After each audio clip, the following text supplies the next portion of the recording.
Eksis secara otentik itu, nah ini baru kita masuk ke pembahasan eksistensialismenya Kierkegaard. Yang tadi itu latar belakangnya. Jadi katanya Kierkegaard, yang namanya eksistensi itu hanya bisa diterapkan pada manusia. Di luar manusia nggak bisa eksis. Jadi eksis itu sama dengan sadar, paham, ngerti apa yang dilakukan dan apa yang terjadi di sekelilingmu. Itu eksis. Di luar manusia nggak bisa. Monyet, binatang, tumbuhan, barang itu nggak bisa eksis. Kenapa? Karena dia nggak sadar. Kayak robot itu kan kelihatan bisa eksis, bisa ngapain, tapi dia nggak sadar. Maka dia sebenarnya nggak eksis. Yang bisa eksis satu-satunya hanya manusia. Jadi eksis berarti hidup tidak hanya mekanis, namun juga sadar, personal, dan subjektif. Sadar itu berarti kamu ingat, kamu paham, kamu ngerti. Personal dan subjektif itu berarti yang terjadi itu adalah versimu, bukan versi yang di luar dirimu yang dipaksakan masuk padamu. Nah, itulah yang disebut eksis. Dan eksistensi itu deadness, bukan wordness. Kalau deadness itu maksudnya tentang itu loh. Kalau itu kan bisa dilihat, bisa ditunjuk. Itu eksistensi. Bukan wordness, bukan esensi. Karena kalau word itu kan biasanya abstrak, universal. Apa maksudnya? Apa yang dimaksud? Apa itu selalu ngomong sesuatu yang abstrak. Tapi kalau deadness, kalau keituan, nah itu biasanya bisa ditunjuk, bisa dijangkau oleh indera karena itu. Kalau saya ngomong itu kan biasanya objeknya jelas. Maka eksistensi itu deadness. Kalau esensi itu wordness. Dan orang harus hidup di level deadness. Kalau cuma wordness itu masih mimpi, masih utopia, masih ideal. Tapi kalau sudah deadness, itu berarti sudah kenyataan. Islam itu agama yang damai, agama yang rahmatan lil alamin, agama yang baik untuk semua manusia. Itu wordness. Kalau deadness itu kamu bisa nunjuk, loh itu lo Islam, damai toh, rukun toh, loh itu lo Islam, rahmatan lil alamin toh, itu berarti sudah eksis. Kalau tadi yang masih konsep, masih teori, itu berarti masih esensi, masih wordness, masih belum eksis, masih konsep. Ya kayak tadi loh, saya itu sebenarnya rajin pak, itu wordness yang sebenarnya. Kalau deadness, loh itu loh pak, saya di absen, datang tiap hari kan, nah itu deadness. Itu namanya eksistensi, bisa ditunjuk sesuatunya. Terus ada lagi, nah pribadi, diri, subjek yang eksis itu sifatnya dialektika, sifatnya dialektis. Ini sebenarnya ngambil dialektikanya Hegel. Cuma kalau di Hegel yang dialektika itu ide. Dari ide yang namanya tesis, ketemu ide baru namanya sintesis, melahirkan ide yang lebih antitesis melahirkan ide yang lebih baru namanya sintesis. Jadi kalau di Hegel kan dialektika itu tesis, antitesis, sintesis, tesis, antitesis. Jadi pengetahuan dianggapnya berkembang seperti itu. Kalau di Kierkegaard enggak, dialektika itu bukan kayak gitu. Dialektika itu adalah dialektika eksistensial. Kalau pakai dialektikanya Hegel, kamu akan jadi mesin kayak robot. Karena ada tesis, nanti pasti keluar musuhnya antitesis. Dari antitesis mesti keluar persamaannya, keluar ide baru, gabungannya namanya sintesis. Kan selalu begitu. Dan mekanisme kayak gini yang bisa hanya mekanisme robot. Kalau hidupnya manusia nggak bisa seperti itu. Hidupnya manusia itu dialektika eksistensial. Ada lompatan-lompatan, nggak runtut kayak gitu. Kuncinya bukan pada prosesnya, tapi kuncinya pada subjeknya.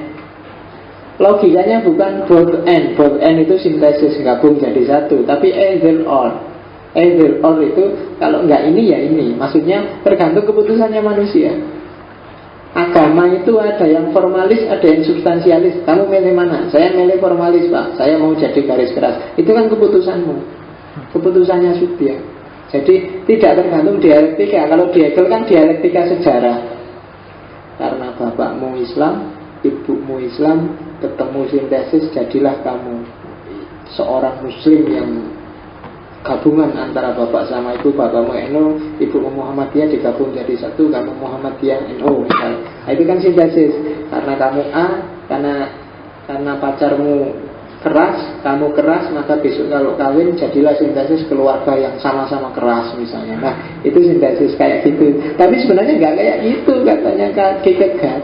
Semuanya tergantung keputusan subjeknya. Pacarmu keras, kamu keras, mungkin kalau di rumah tangga nggak jadi sintesis sama-sama keras, mungkin malah sama-sama sadar, oh ya aku keras, dia keras, tak turunkan levelnya, terus malah jadi sepi rumahnya, sama-sama sadar. Nah, itu kan individunya yang memutuskan mau tetap keras atau jadi nggak keras, sama-sama menekan terus jadinya malah sepi. Nah, itu namanya lompatan eksistensial. Logikanya either or. Jadi hidupmu itu tergantung keputusanmu, milih ini apa ini, itu kan either or. Ya kalau mekanis itu mungkin kamu yang Islam ya sampai besok Islam aja. Tapi toh ada orang tiba-tiba keluar dari Islam, kan banyak. Atau yang nggak Islam tiba-tiba masuk Islam. Itu kan keputusan individual. Kalau dijelaskan secara dialektis mungkin berat. Gara-gara WTC yang 9 September itu, harusnya logikanya banyak orang terus jadi anti-Islam. Tapi kok malah bisa jadi orang suka Islam terus banyak yang masuk Islam misalnya. Nah, itu kan dialektikanya agak nggak nyambung ya. Harusnya dari tesis WTC keluar antitesis orang yang benci Islam. Dan antitesis dan tesis ini kalau digabung mungkin hasilnya ya perang gitu kan. Tapi kok enggak, malah ada orang gara-gara WTC terus kayak gimana sih Islam ini kok bisa ngebom terus belajar Islam, malah seneng sama Islam, terus memutuskan masuk Islam. Itu kan nggak diduga. Itu namanya lompatan eksistensial. Dan dialektika eksistensial itu tidak bisa ditebak. Kamu yang cakep luar biasa, semua lawan jenis suka padamu. Yang cakep-cakep semua naksir kamu. Tiba-tiba kamu milih yang jelek, kan bisa. Dialektikanya nggak nyambung. Harusnya yang cakep pacarnya ya cakep dong. Eman-eman kamu cakepnya kayak gitu pacarnya, aduh, kamu nggak ikhlas kan kalau ada orang cakep pacarnya kok kayak gitu. Tapi itulah manusia. Dia milih dewe. Dia memutuskan sendiri. Mungkin menarik bagi dia beda dengan menarik bagi kamu. Ya kadang-kadang kan bule-bule itu yang mulus-mulus cakep-cakep. Nyari pasangan Indonesia nggak nyari yang kayak kamu yang mulus-mulus, nyari yang ireng-ireng, yang rodo letek-letek, itu dia seneng. Ya kan, coba aja lihat bule-bule itu. Dan kamu pikir bule kok milih yang kayak gitu, kok mending aku apa menurut kamu. Jadi kan itu namanya lompatan eksistensial, tidak bisa ditebak. Kadang orang dari radikal sekali tiba-tiba jadi liberal, atau dari liberal tiba-tiba jadi radikal, ada. Oke, itu namanya dialektika eksistensial. Terus kebenaran itu sifatnya subjektif. Ya seperti tak bilang tadi, kebenaran objektif itu kebenaran yang tidak ada gunanya. Kebenaran objektif itu kayak misalnya tembok ini warnanya hijau, kamu juga bilang hijau, orang Amerika juga bilang hijau, tapi nggak ada gunanya. Yang penting sisi subjektifnya.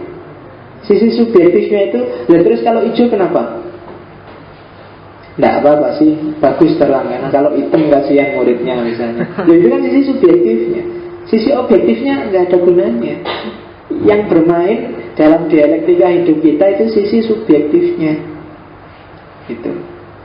Dewi Persik di penjara. Lo itu objektif berita. Cuma lo terus kenapa kalau dia di penjara? Itu kan tanggapanmu macam-macam. Nah, yang tanggapan macam-macam inilah yang namanya eksistensial. Bukan yang objektif, yang data mentahnya. Gunung Kelut, hujan abu, selesai. Nah, itu objektif, nggak pengaruh kalau cuma kayak gitu. Tapi yang pengaruh yang eksistensial. Akhirnya kuliah libur, alhamdulillah, kan gitu terus kamu kan. Yang lain sumpek, kamu alhamdulillah karena kuliahnya libur. Loh, itu kan eksistensial namanya.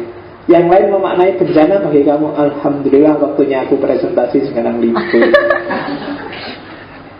Eksistensial itu berarti pemaknaannya sesuai versimu, sesuai subjektivitasmu, dan kebenaran itu bagimu. Maka kebenaran itu sifatnya subjektif, tidak yang objektifnya. Kalau yang objektifnya sih tidak ada masalah, tidak ada dimensi eksistensialnya, dia netral. Yang eksistensial itu kebenaran yang sifatnya subjektif. Bagaimana kamu menghayatinya? Al-Qur'annya sama, dia objektif mungkin kebenaran bagi seluruh umat Islam. Tapi kan penghayatan setiap muslim terhadap Al-Quran bisa beda-beda. Ya, kemarin saya ada orang yang ngajak diskusi tiba-tiba, padahal aku males tentang bid'ah-bid'ahan itu kan. Saking jengkelnya sampai tak bilang, stop. Kalau sampean pakai definisi Anda tentang bid'ah, maka sebenarnya Quran itu bid'ah. Zaman Nabi kan nggak ada Quran.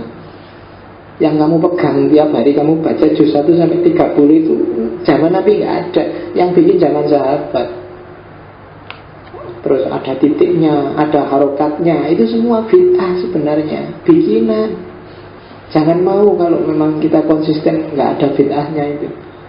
Jadi cari Quran yang tidak ditulis di kertas, tidak dijilid, yang di pelepah-pelepahnya kambing itu, terus modelnya cuma garis sama lengkung susut gitu. Tidak ada titiknya, nggak ada harokatnya, wis. Ya itu yang asli lah bid'ah. Jadi kalau kamu anti bid'ah, jangan sampai kamu pegang Quran yang diterbitkan oleh Surabaya apa Kudus itu. Zaman Nabi nggak ada yang kayak gitu. Jadi kita harus bersihkan diri dari bid'ah. Kan gitu harusnya loh, nek konsisten. Kalau pakai definisinya dia, bid'ah itu apa? Emangnya ada di Islam yang tidak bid'ah? Semuanya bid'ah, sarungmu, celana dalammu itu bid'ah semua. Iya kan? Nabi aja nggak pakai celana dalam, nggak tahu kan? Nggak pernah buka. Oke, jadi eksistensial kan itu namanya pemaknaannya. Dia menghayatinya seperti itu. Ya, menurut saya kan agak, ya masuk gitu. Padahal dalam Islam itu mungkin 75% itu banyak sekali yang dimana yang nggak bid'ah. Dalam puasa ya ada faktor-faktor ijtihadinya. Kapan waktu imsak, kapan itu kan ya ijtihadi ya jangan Nabi nggak ada kan namanya bid'ah. Makanya kalau misalnya lihat awal Ramadan terus pakai alat, pakai anu, tidak boleh, itu bid'ah. Harus pakai mata telanjang. Zaman Nabi nggak ada alat macam-macam, harus dilihat pakai mata, nggak kelihatan ya sudah. Kalau sekarang pakai berarti bid'ah. Kamu sholat pakai sarung itu bid'ah. Makanya kalau sholat nggak usah pakai sarung. Nah, nggak bid'ah, cuma ISIS. Oke. Ya masuk sholat nggak pakai sarung kan kamu nanti dingin. Oke. Nah, kita lihat sekarang. Gak usah diterusin ya, diskusi kayak gitu biasanya malah bikin manggal. Jadi mending gak usah dibahas. Monggo lah kalau kamu yakin yang itu, yang gitu-gitu ya diyakini aja. Boleh dakwah ke yang lain, tapi jangan maksa, jangan marah-marah, jangan caci maki. Kan prinsipnya itu aja. Kalau merasa itu kebenaranmu ya monggo. Cuma jangan marahin orang, jangan caci maki orang, apalagi maksa-maksa orang. Setiap orang punya keyakinannya sendiri-sendiri. Oke, level eksistensial kalau dikikat ada 3. Yang pertama level estetik, yang kedua level etik, yang ketiga puncaknya adalah level religius. Nah, ini silahkan ukur sekarang. Eksistensimu, tadi kamu ingin eksis kan, ada di level yang mana? Level estetik itu level hedonis. Kamu pengen nyari seneng, pengen nyari enak, pengen nyari sukses yang instan, pengen hari ini enak, pengen hari ini nyaman. Itu level estetik namanya. Kalau di Kierkegaard, tokoh besarnya adalah Don Juan. Don Juan itu sebenarnya tokoh fiktif, ada di novel-novel, cuma novelnya diadaptasi ke banyak bahasa. Biasanya dijadiin drama kayak karya-karyanya Shakespeare. Don Juan itu kisahnya, ya Don itu kan kalau di Italia semacam preman semacam mafia. Jadi Don Juan ini kerjaannya tiap hari gonta-ganti perempuan, kayak Casanova. Nyari seneng perempuan, kekayaan, seneng-seneng dong. Makanya disebut Don Juan. Jadi kalau ada laki-laki kok suka gonta-ganti pacar, itu kan kadang-kadang disebut Don Juan. Nah, karena inspirasinya dari sana. Jadi orang yang hedonis, eksistensinya dia adanya di level estetik. Cakep, maka cari pacar cakep sebanyak-banyaknya, itu estetik. Musuhnya estetik. Kalau kamu eksis hanya di level ini, pada titik tertentu hidupmu kamu akan ketemu dengan kebosanan, kekecewaan, keputusasaan. Kalau kamu nggak naik kelas, hanya berhenti pada kenikmatan fisik, paling tidak kamu akan ketemu kebosanan. Atau agak lama lagi pasti kamu akan kecewa dan akhirnya putus asa. Ya gampang sebenarnya contohnya. Coba makan. Makanan yang paling enak bagimu apa wis? Nasi kucing, Pak. Oke, enak kan itu? Makan 1 bungkus enak, 2 bungkus enak, 5 bungkus mungkin masih lumayan kamu enak, 15 bungkus itu kamu sudah muntah sudah. Jadi nggak enak luar biasa. Itu kesenangan fisik. Mau punya pacar aja, mungkin pertama kali punya pacar kamu senengnya luar biasa. 1 tahun agak lumayan, 2 tahun sudah biasa, 3 tahun sudah lirik-lirik sana sini, 4 tahun sudah mulai sering gegeran, 5 tahun kalau pacaran biasanya sudah sangat mungkin bubar sudah. Iya, ada kebosanan pasti. Lo secakep apapun pacarmu, wong kamu lihat cerita selingkuh-selingkuh itu kadang-kadang yang diselingkuh itu jauh lebih jelek daripada pasangan resminya. Kenapa? Ada kebosanan dan itu manusiawi. Ya meskipun jangan bilang selingkuh kan manusiawi berarti. Enggak, problemnya bukan kok terus selingkuh manusiawi, belum berarti makan banyak juga manusiawi, tapi kamu eksismu harus naik level, jangan cuma di level estetik. Itu loh. Jadi kalau kamu berhenti di estetik, kamu akan banyak kecewa. Kayak kamu seneng sama pacarmu, berarti levelnya cuma fisik. Cakep itu tadi, cakep, nyari yang cakep. Loh, cakep itu terbatas ya. Jadi karena cakep itu terbatas ya, nanti ketika sudah tua, sudah gak cakep lagi, kamu akan kecewa. Ada, sekarang kok jadinya kayak gini, habis melahirkan punya anak 3, aduh kok sudah kayak gini ya. Padahal yang lain sekarang, anak sekarang cakep-cakep ya. Ngapain dulu cepet-cepet guys, jadi gak karu-karuan. Kenapa? Karena fokusmu pada fisik. Loh, fisik itu penting, tapi level awal. Level selanjutnya harus naik kelas. Kalau enggak, ya mesti bubar terus. Enggak karu-karuan rumah tangga kalau itu. Pacaran juga gitu. Kalau pacaranmu fisik, percayalah masih ada yang lebih cakep dari pacarmu. Mana ada cakep puncak itu, mesti ada yang lebih cakep. Gak ada yang pol pokoknya. Kamu adalah wanita tercantik, gak mungkin. Gombal itu, mesti gombal. Gak mungkin ada kamu. Kamu adalah wanita tercantik yang pernah aku temui. Bohong, mesti gombal itu. Ya, pasti nggak kayak gitu. Karena parameternya fisik. Maka naik kelas, jangan cuma fisik, harus levelnya. Nah, di atas fisik ada level etik. Nah, level etik ini sudah naik kelas. Jadi kalau tadi hanya seneng-seneng yang sifatnya sementara, sifatnya fisikal, nah ini sudah mulai ada nilai-nilai, mulai ada komitmen-komitmen, mulai ada tanggung jawab. Kenapa kok istrinya sudah jelek masih setia? Karena levelnya sekarang sudah etik, sudah ada komitmen, ada tanggung jawab. Makanya kalau dalam Islam itu kan selalu disuruh mawaddah warohmah. Kalau sudah nyampe rohmah itu biasanya sakinah dan tenang. Kalau masih mawaddah itu senang secara fisik. Sebenarnya yang paling elementer biasanya orang menyebutnya awalnya mahabbah. Dari mahabbah terus jadi mawaddah, dari mawaddah terus jadi rahmat dan seterusnya. Makanya kalau yang dikejar mahabbah itu biasanya masih fisikal, masih lihat cakep atau tidak cakep. Yang itu kan kalau di pondok-pondok kan namanya, kalau pelet itu kan namanya ilmu mahabbah. Jadi biasanya yang diserang kan yang kamu sukai, kamu kasih mahabbah kan yang cakep-cakep menurut kamu. Masuk kamu mahabbah yang jelek, mana-mana. Kamu rela poso malam Senin Kemis wiritan kalau malam, wah itu kan masuk yang jelek, kan mesti yang cakep. Karena orientasinya pasti fisik. Oke. Nah, kalau di level etik, individu sudah punya kesadaran moral, ada komitmen. Mungkin pernah tak ceritain dulu waktu saya bikin skripsi yang filsafat cinta itu, bahwa dalam diri manusia ada zat kimia yang diproduksi ketika orang jatuh cinta. Itu yang bikin orang yang pertama kali jatuh cinta itu menggebu-gebu, bersemangat pokoknya.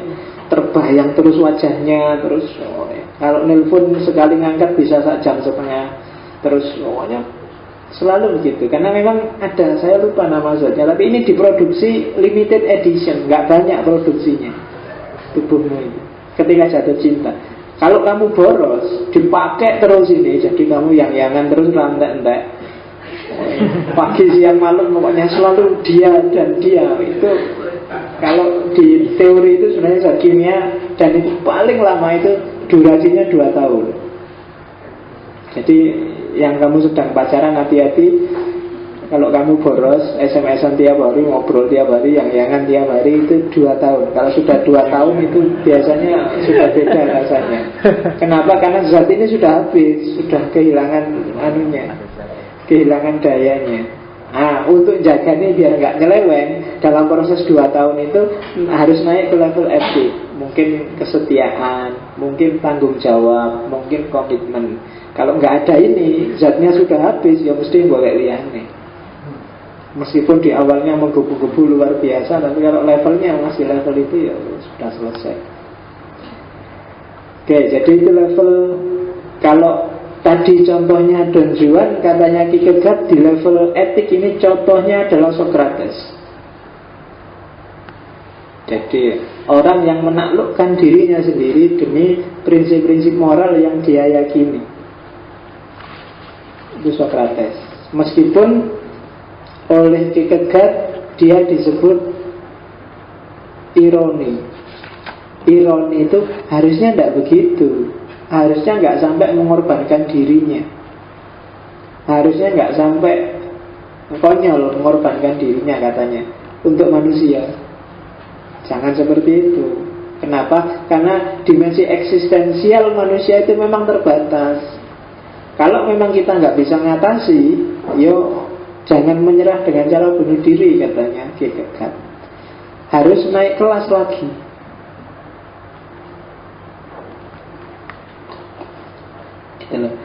Kamu jadi orang baik terus secara moral, itu nanti juga ada penyakitnya.